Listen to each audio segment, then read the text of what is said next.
Hi class, so here I wanted to talk about variable modification. This is actually a little bit more complicated of a subject, but I think that you're ready to handle it, and I think that this is a nice thing to get started with in R. I've written some variable modification statements here in this lecture 1 code. I want to go over what those are. So to call a particular variable, one variable at a time. So in our data, we had the variables are listed here from the names.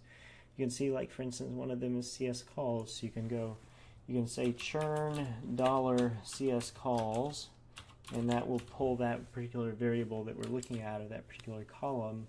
So here's all that column's information. All the different customer service calls are there. That's the basic ways of pulling information about one particular column. You can also create columns in the data by just saying churn dollar and writing a new column name. So what I'm doing here is I'm creating churn dollar bill.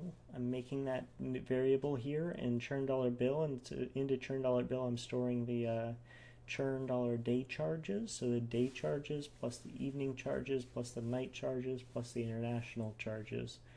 And I'm storing all of those and putting them into the bill, and so the bill is now going to have the sum of all those values. This is not really technically their total bill. I mean, there may be fixed costs, or the cost of their voicemail plan may cost something or something like that. Like, I don't know.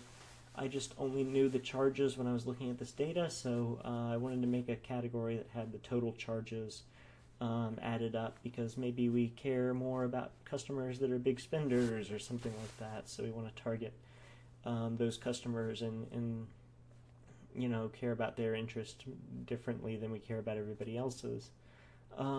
It's just one of the possibilities with this variable, but it's helpful to have something like this, so I just wanted to take those and just sum them together to show you that you can sum them together just like this, and then that'll make the total bill for each row in the data. So every single row is going to have their own little bill attached, and that way we know the bill for everybody in our data set. The second line here, basically what this does is it's doing some kind of transformation to churn. So churn dollar churn comes in here, and then there's a double equals true, and then we turn it into a numeric, and then we put it back into churn. So somehow we're transforming churn using the information that's in the churn. So what is churn right now at the start of this data set? So I'm going to say churn dollar churn just so you can see what it is. Churn dollar churn is a bunch of trues and falses, and you see here that like these falses appear in quotes. So it's quote FALSE period end quote. That's right now basically just they're different strings. So there's one string for false and there's one string for true. And so when it's false, it's 5 letters and a period, and then when it's true, it's 4 letters and a period, and it's representing true and false. But true and false we can represent with trueness and falseness, like the binary ideas, or we could represent them with zeros and ones, like 0 being for false and 1 being for true. And I'll talk a little bit about why we do that in class, but basically we can represent true and false that way. So what I wanted to do was to represent true and false a little bit differently. So if you think about, take that last value, churn dollar churn, and then if I want to know if it's true and false, I can say double equals quote TRUE period, and that you'll notice that's exactly what I have in the parentheses here. But if I run that line, R is going to print out FALSE and TRUE all caps, but you'll notice that the quote marks are gone. That's because these are no longer the strings, the words true and false.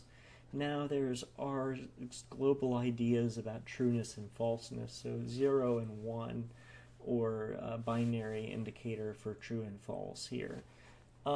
That's closer to what we want for the data in churn dollar churn, but for me, I usually like having these things represented with zeros and ones explicitly, because it's better for the statistics, and I'll explain that going forward. But Basically, if you sum up the column and you've coded it with zeros and ones, then you can sum it all up, and then it will sum to however many that is the total number of true values that you have in the data. And if you take the mean, you get the kind of the true rate or something like that. So having zeros and ones is very helpful for us. So that's what we're going to do. And when I say tell R to convert now, to turn this into an as numeric, it's going to take those trues and falses and turn them into zeros and ones, just like I described. And then I'm going to store that into churn. So I'm overwriting churn here with zeros and ones. So if you look at churn now, if churn $churn again, if you look at it now, it's a bunch of zeros and ones, which is exactly what we wanted. If you run this line a second time, R is going to do the line again in its entirety, and you'll notice that what it's going to do is it's going to compare churn to being true, to being the words TRUE period, and zeros and ones are never equal to true, so they're never double equals, means compare to equal, so churn is never going to be equal to true. So then when you convert it to as numeric, it's just going to be a total variable of zeros again. So if you look at churn $churn now, because I just overwrote my data, now it's all zeros. I have totally erased my data. Now because I did that and I messed up my data, if this happens to you, you've messed up your data in memory, but your data on your disk is still okay. So you're going to have to go back up and rerun the line up here, churn, which is fread churn.csv. And now you should have your data back. It only has 21 variables because I haven't run the bill line yet, and then the churn line. This next line similarly converts the international plan from yes and no to 0 and 1. So international plan was yes and no variable, so whenever it's a yes, we're going to make that a 1. If it's a no, it's going to be a 0. Do that for international plan, do that for voicemail plan. And then because I really don't like this text data, the character variables, I'm just going to set the state to null, and I'm going to set the phone variable to null. And that's going to erase those two variables from my data. So if you look at my data now, it's beautiful. It's all numbers. It's all good. This is exactly what I wanted. So there's no strings, no character variables in this data. That's exactly what I want. Once you've got the data the way you want it, you can write that data to a CSV file.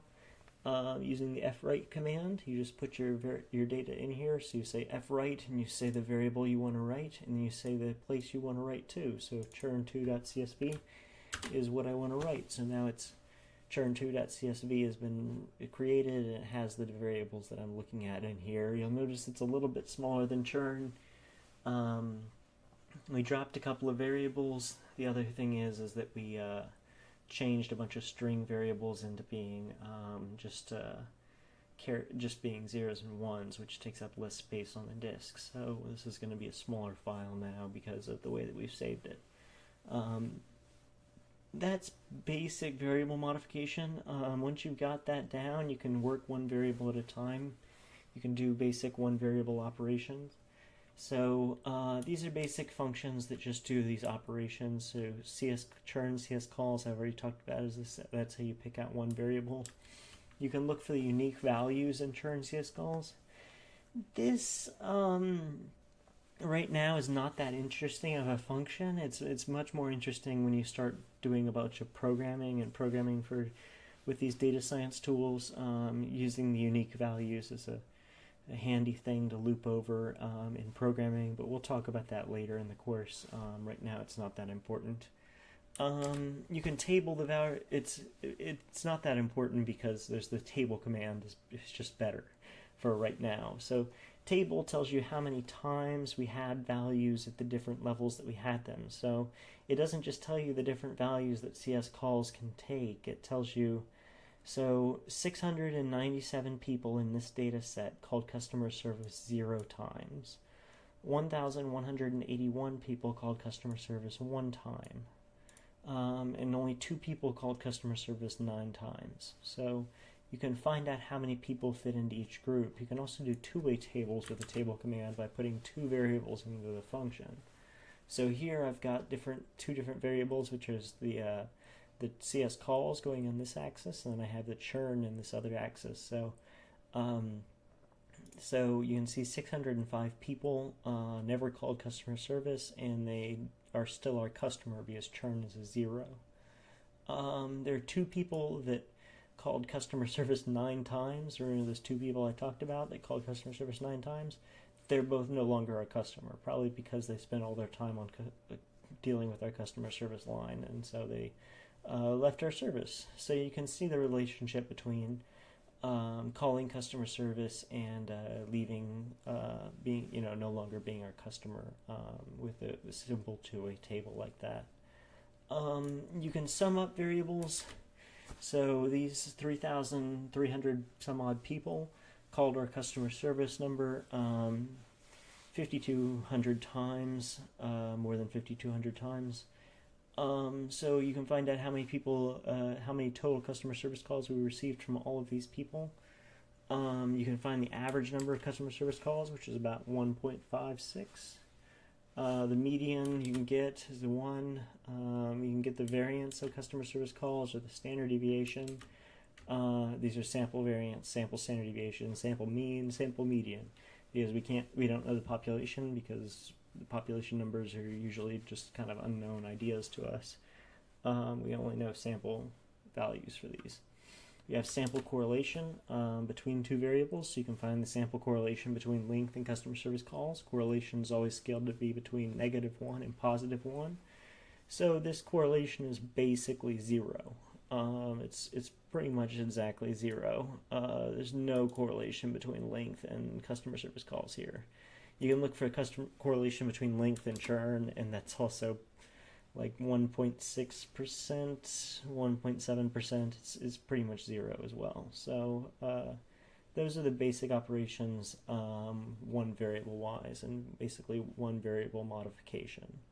I hope that helps. Thank you.